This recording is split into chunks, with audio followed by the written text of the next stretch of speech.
Well, today we're plunging into a way of thinking that really puts that idea front and center.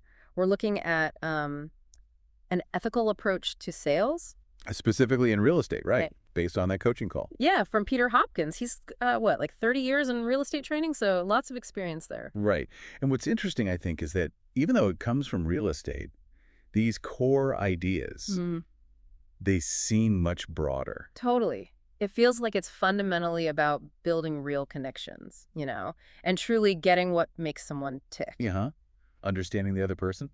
So yeah, the goal for this deep dive is basically to pull out the most valuable bits from Hopkins' framework on ethical sales. Getting to the heart of it, whether you're in that field or not. Exactly. For anyone just looking to connect better, understand people better, the focus is really on seeing things from their side, building that genuine trust.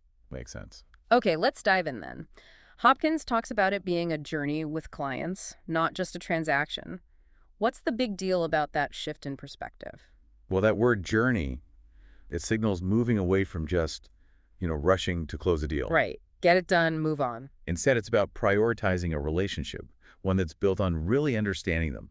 He talks about not just finding their needs, but illuminating their options. Illuminating their options. I like that. It sounds more like guiding than pushing. Exactly. It suggests being a guide, not just a salesperson with an agenda. Yeah, so it's about focusing on their goals, what's actually possible for them, not, some company target or just making a quick buck. And that naturally means you have to explore any hesitations they might have. Right. Build real commitment, real confidence in the decision. Which means understanding the why behind it all. Precisely. Hopkins really stresses understanding the emotions involved. Is it excitement? Is it maybe stress from a big life change? Because those feelings, they massively influence what someone actually needs and prioritizes. Okay, now this bit really jumped out at me, the focus on open-ended questions. Ah, yes. He specifically mentions "tell me more," just that simple phrase, to get to the real reasons, the stuff underneath. He calls it the most powerful knowledge in a sale. And it makes perfect sense, doesn't it? Surface answers can hide so much. Totally. That simple prompt, "tell me more," it just opens the door, Yeah. It lets them elaborate, maybe share things they wouldn't have otherwise. It gets you way deeper than just firing off yes/no questions. Right, you get the story, not just the data point. Exactly. And Hopkins also flags being sensitive, especially if clients have maybe unrealistic ideas about things like market value. That sensitivity is key for building that initial trust you need for those deeper chats. Okay, so we're building this connection, asking open questions, getting the emotional drivers. Now he brings in this structure: the head, heart, and hands. Can you unpack that a bit? Yeah, it's a neat way to sort of categorize the different parts of what a client needs and what they can actually do. Okay. Head, heart, hands. So the head is like the logical stuff, what they think they want. Number of bedrooms, maybe a big garden, specific location. The checklist items. Got it. The practical ones. Then the heart. That's the emotional core, what they need on a deeper level. Feeling safe, being near family, a sense of community, maybe a lifestyle fit. Oh, okay. The why behind the want. Pretty much. And finally, the hands. This is the practical reality, what they can actually do, capabilities. Crucially, finances, of course, but also their timeline, their flexibility, things like that. So, okay, let me see if I get this. Someone might want, logically, in their head, a 5-bedroom house downtown. Right. Head talking. But their heart needs to be in a quiet suburb near their kid's school. Heart's need. And their hands, their budget, might only stretch to a smaller place anyway. It's about how those three things interact. Exactly that. Hopkins really hammers home that for a good ethical outcome, those three head, heart, hands, they need to align. They need to match up. Yeah. And he says it's vital to create space for open talk, for reflection.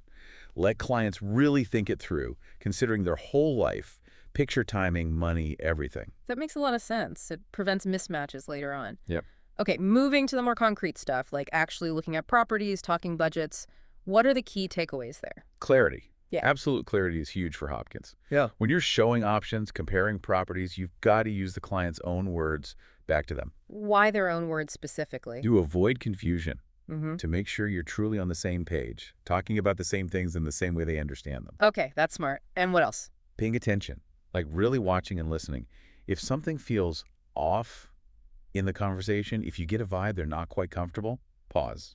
Don't just steamroll ahead. No, address it directly. Don't just gloss over it hoping it'll go away. He used that example, didn't he? About the client fixed on a school district and being near family. Yeah, that was a good illustration. It really showed how you have to filter everything through those really personal, maybe unspoken priorities. It's not just about ticking off features on a list. Precisely. It's about actively listening for those core values, what really matters, and then showing how the options connect to that, not just the square footage. So what about when those priorities or maybe budget limits lead to what looks like an objection? How does Hopkins suggest handling that? Because that can be tricky. Yeah, objections can feel like hitting a wall, but he reframes it quite constructively. That's so. He suggests not seeing them as opposition, not as someone fighting you, but more like unspoken questions or underlying concerns that haven't surfaced yet. Ah, okay, so it's information, not rejection. Exactly. So the key is go slow.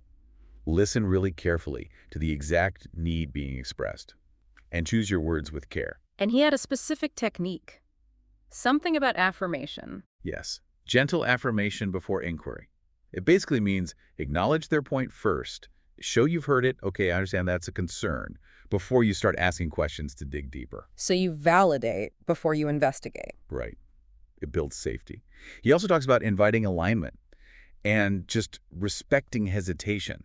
It's all about making it okay for them to voice concerns without feeling pressured or wrong. It really paints a picture of collaboration, doesn't it? Like you're on their side working with them. That's absolutely the core philosophy. Yeah. Partnering, not persuading. That's the phrase Hopkins uses. Partnering, not persuading. I like that. Yeah. He apparently has a whole 7-step approach, which we don't have all the details on here. But the main thrust is ensuring that head, heart, and hands alignment throughout that partnership. And that partnership extends beyond just finding the place. Oh, yeah.